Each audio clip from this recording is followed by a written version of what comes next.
लाडली लाल की जय। श्री सद्गुरुदेव भगवान की जय।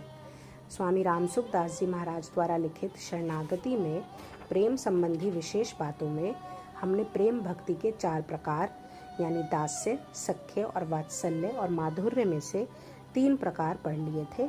अब हम माधुर्य की बात करेंगे। माधुर्य रति में भक्त को भगवान के ऐश्वर्य की विशेष स्मृति रहती है। इस वास्ते इस रति में भक्त भगवान के साथ अपनी अभिन्नता यानी घनिष्ठ अपनापन मानता है।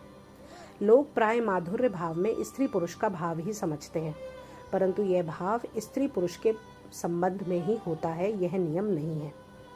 माधुर्य का नाम माधुर्यता अर्थात मिठास का है और वह मिठास आती है भगवान के साथ अभिन्नता होने से। वह अभिन्नता जितनी अधिक होती है, मधुरता भी उतनी ही अधिक होगी। इस वास्ते दास्य, सख्य और वात्सल्य भाव में से किसी भी भाव में पूर्णता होने पर उसमें मधुरता कम नहीं रहेगी। अतः भक्ति के सभी भावों में माधुर्य भाव रहता है। अभेद और अभिन्नता में भेद है, जिसमें केवल एक तत्व ही रह जाए, द्वैत भाव सर्वथा समाप्त हो जाए, उसका नाम अभेद है। द्वैत भाव का अक्षर है 2। किसी दो चीजों का होना और 2 होते हुए भी एक रहने का नाम है अभिन्नता।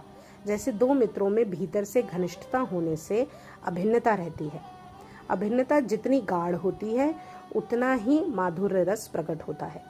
इसी को प्रेम रस कहते हैं। भगवान भी इस प्रेम रस के लोभी हैं।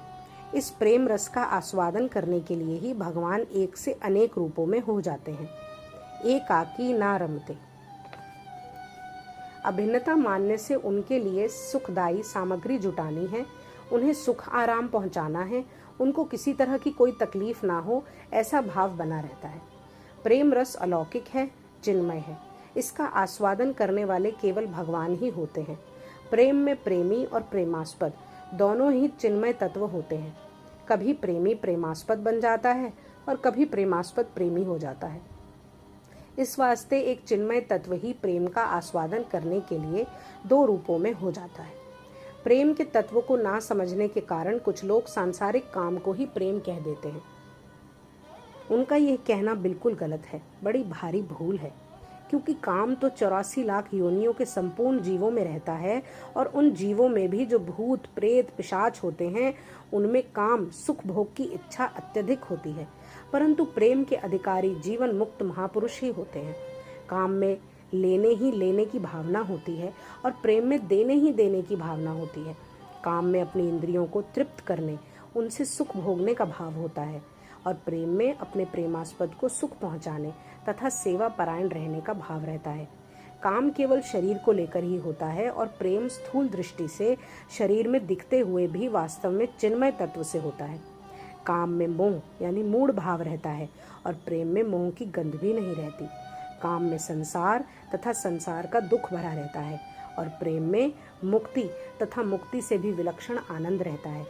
काम में जड़ता, शरीर, इंद्रियां आदि की मुख्यता रहती है और प्रेम में चिन्मयता यानी चेतन स्वरूप की मुख्यता रहती है। काम में राग होता है और प्रेम में त्याग होता है। काम में परतंत्रता होती है और प्रेम में परतंत्रता का लेश भी नहीं होता, अर्थात स्वतंत्रता होती है। काम में वह मेरे काम में आ जाए ऐसा भाव रहता है और प्रेम में मैं उनके काम में आ जाऊं ऐसा भाव रहता है। काम में कामी भोग्य वस्तु का गुलाम बन जाता है और प्रेम में स्वयं भगवान प्रेमी के गुलाम बन जाते हैं। काम का रस नीरसता में बदलता है और प्रेम का रस आनंद रूप में प्रतिक्षण बढ़ता ही रहता है। काम खिन्नता को से पैदा होता है और प्रेम प्रेमास्पद की प्रसन्नता से प्रकट होता है। काम में अपनी प्रसन्नता का ही उद्देश्य रहता है और प्रेम में प्रेमास्पद की प्रसन्नता का ही उद्देश्य रहता है। काम मार्ग नरकों की तरफ ले जाता है और प्रेम मार्ग भगवान की तरफ ले जाता है। काम में 2 होकर 2 ही रहते हैं, अर्थात द्वेदी भाव यानी भिन्नता या भेद कभी मिटता नहीं और प्रेम में 1 होकर 2 होते हैं, अर्थात अभिन्नता कभी मिटती ही नहीं। बोध से पहले का द्वैत मोह के लिए होता है, परंतु बोध हो जाने पर भक्ति के लिए बुद्धि से कल्पित द्वैत अद्वैत से अधिक सुंदर होता है। श्री राधा श्री राधा श्री राधा। इसी प्रकार ये शरणागति वाणी समाप्त होती है। राधा राधा राधा।